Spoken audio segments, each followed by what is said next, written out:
sounded good. I used to have a girlfriend, her name was Cindy Ray, and she always used to say everything that's like not my real name. Cindy. That was her. That was her deal. That was her moniker. There you go, man. Okay, so let him answer his phone. Hey, dude, can I call you back in like 2 seconds? I just got to do an interview. All right.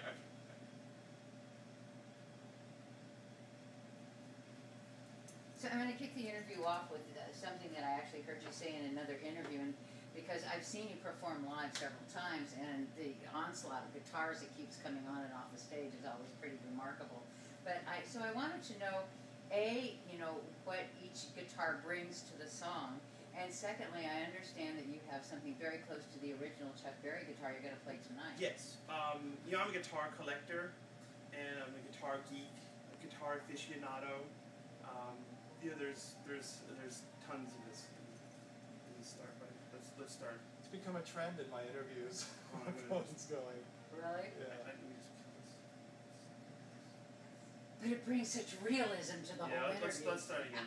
I'll put it on vibrate. All right. That's okay. Just start your answer again. I'm a guitar collector. I'm a guitar aficionado, guitar geek.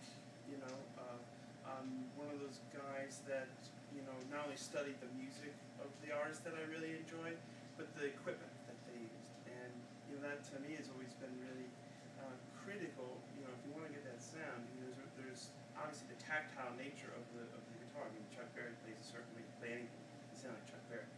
But there's a certain 10% tile aspect to the sounds and the tonalities that you heard that didn't come from the hands. 90% comes from the hands and 10% comes from the equipment. So I've always been like a real gearaholic, And so tonight I brought several ES350s. It was an iconic picture of Chuck Berry doing the duck walk, and it was in black and white, and there's a blonde ES350 right in the foreground. And that's what made me want a 350 so badly. And it's one of those guitars that I just had to have, and finally, lucky enough to save up my paper route money and be able to buy one. So it must be nice to be able to afford the guitars you want now, though. Well, it is. I've always said I'm the luckiest guy in showbiz. 10% talent, 90% luck. And I've always had a very I've always had guitars, even when I couldn't make any money. I always I would definitely go without food because I wanted a nice guitar. Nothing's never changed. Maybe a smidge more than 10%. Yeah. As far as your talent. I'll give you 11. I'll give you 11. 12.5 at the most. One of the many things that I love about your music is how you make covers completely your own. I was commenting to someone from the last album, Driving Towards Daylight, that I was sitting in the kitchen, I was doing something, and I was playing it for the very first time, and all of a sudden I realized, I know the lyrics to this song. How could that be? Oh wait, it's a Bill Withers song. Right. And so but what you've done to Reconsider Baby, which is one of my all-time favorite songs, what you've done to Black Nights, it makes it so much your own. And I was wondering, what's the process, for you to pick a song to cover, and then how do you change it to make it yours? Good question. Basically, a song like Black Night, the Charles Brown song. When I choose a song, I like the lyrics. Lyrically, in the blues vein, blues and rock vein, lyrically sometimes it is the most kind of overlooked aspect of the music. It's more centered on the guitar, it's more centered on the groove, and the fireworks in the solo section. But I always had the notion of like a good song, the good lyric is still a good song and a good lyric. It doesn't matter how you play it. So in the case of Black Knight, Charles Brown, it was great lyrics, very heartfelt. And the version I always went from was him live in Amsterdam, and just playing the piano in a 3-piece band. I said, well, maybe we can amp this up a little bit. And Kevin Shirley is very, very instrumental in rearranging the covers, and we try to make them our own. We deconstruct the song first, and then make them our own. And it's been that way since day one. You did an amazing one, a Gary Moore song, Midnight. Midnight Blues. Oh. Originally, I learned that song because I was called to fill in for Gary after he died. There was a gig in London at Royal Festival Hall with Jack Bruce. He was supposed to be Gary Moore and Jack Bruce, and unfortunately Gary passed away. And they still wanted to go ahead with the gig, so they called me, and they said, you know, we'd like you to play Still Got the Blues. I said, well, that'd be like kind of trying to like upstage or do a version of Stairway to Heaven. I go, Right. it's like it's so hallowed ground. It would be. I couldn't do it. I said, but I can tell you, I can give you what my first choice would be if doing a Gary Moore song would be Midnight Blues, which has always been my favorite Gary Moore original, and that, you know, they were keen to doing that. So that's, and we've kind of kept it in the set because people really dig it, and it's a way of paying tribute to Gary, who basically paved the way for me. So. Well, I got to tell you, it's one of my all-time favorites, especially live. So when you do a live show, I don't know how you have time to, and this is one of his questions, how you have time to record and do as many dates on the road as you do. But I was wondering, when you're doing a live show, how much of that changes what you're going to do when you get into the studio, or if the studio has any effect on the live shows or vice versa? You know, the studio is the difference between studio and live is really, you know, it's two different animals. One, you're recording this stuff for the very first time. Chances are you're playing this stuff for the very first time. You're reacting to it. Live, you've had a chance to sit with the music and rehearse it with the band, see what works, see what doesn't work in the context of the live show. So I always keep them very separated. You know, the studio work and the tones and the way we record things is way different from the approach live, because some bands I know, they're really fixated on making the live show sound exactly like the studio, which, in my opinion, why would you pay money for a ticket when you can just crank up your really nice Harman Kardon stereo and blast the CD?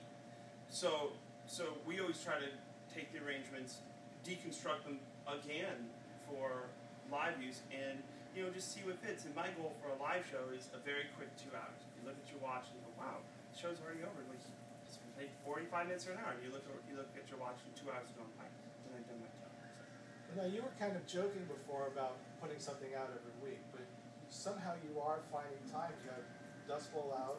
Dust Bowl, Dust for Daylight. And Black Country Communion. 3 records with Black Country Communion out the third one's out this week. A record with Beth Hart, and soon to be a second record with Beth Hart starting in January. And a full tour. And a full, well, three full tours this year. We did Europe, UK, then we did America, then we did South America. Went back to Europe, did an acoustic DVD in Vienna. Came home, spent about 8 weeks home in California, and then just did Southeast Asia, Australia, and our first, quote, American show was in Honolulu, and then we played on Tuesday in Dallas. So when do you write? I write about 3 weeks before the session's booked. The session's booked, I started working about 2-3 weeks out. And it's more so than anything.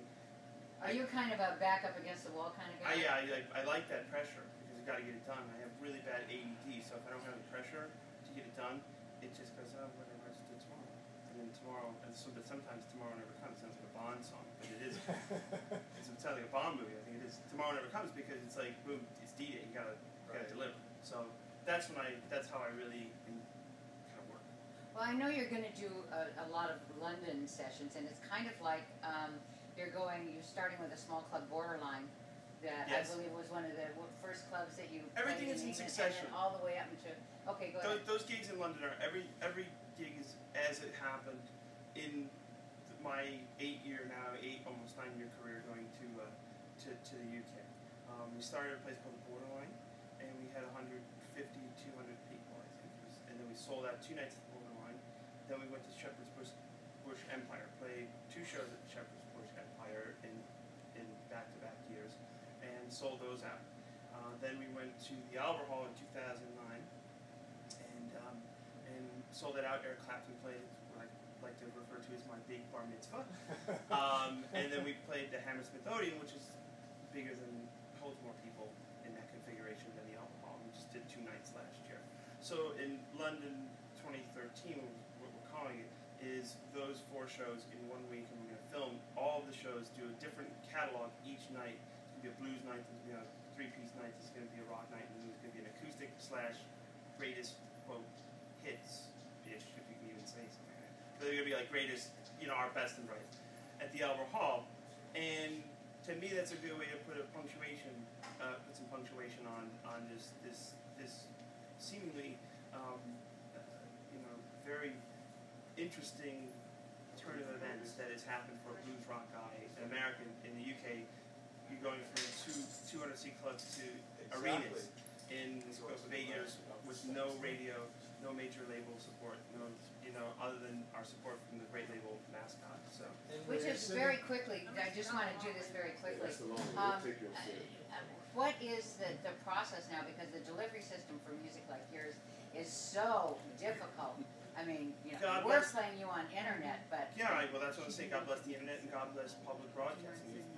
In this country, PBS. If you ask, we did a gig here in the state where we're sitting right now. Last year, we did 2,700 tickets in the State Theater in Cleveland, which I remember playing my first gig in Cleveland at the Beachland Tavern. Right. It wasn't even a ballroom. We were in the tavern. Fill the damn tavern. So that was, again, how do you go from 40 seats to 2,700 in the scope of a decade? Well, PBS had a lot to do with it, and the loyalty of, people here in Cleveland always supported me, and and there's been they used to call it Joe Ohio, because we were like literally the house band in this neck of the woods. We play Ohio all the time, and that's just, what it is. I always tell young kids, it's like, truth be told, dude, just, go out there, have the wherewithal to make these sacrifices to do what you have to do to just get to the next tour and do a good show, because what happens is if you just keep repeating the steps, it chips away at it slowly, and that's the way I've been able to do it. And I think word of mouth too, because it has been word of mouth. Anytime I talk to anybody about Joe Bonamassa and they say, I don't know, I write your name down and go get every CD possible. You're very kind. Well, honey, you are. Like I said, I've been on the air for over 45 years, and you are the first person I've been wanting to meet for over 25. Well, thank you. I'm very honored. Thank you for having me on your absolutely. program. Yeah, absolutely. We love you. We Taking know that time. you're busting for time. But thank you guys, and thank you very much for, you're one of the few radio stations that actually play my music. Every week. You and Planet Rock in the UK, it's like... I always say it's like radio play for me is like Aurora Borealis during the day. Very rare. Well, no, my favorite line of yours was, I have 13 albums and this many hits. Not a hit. I cracked up, hit. But you're getting a lot of love. As a matter of fact, I have a 17-year-old nephew who, every time you put out something, I send it to him, because he's a guitar player and a writer, and I go, here is something for you to look up to. Well, I appreciate that. Thank you very much. Joe, Good my to see you pleasure. guys. Thank you very much. And I'll see you in November in Youngstown. Quick picture. Very cool. Thank you so much for taking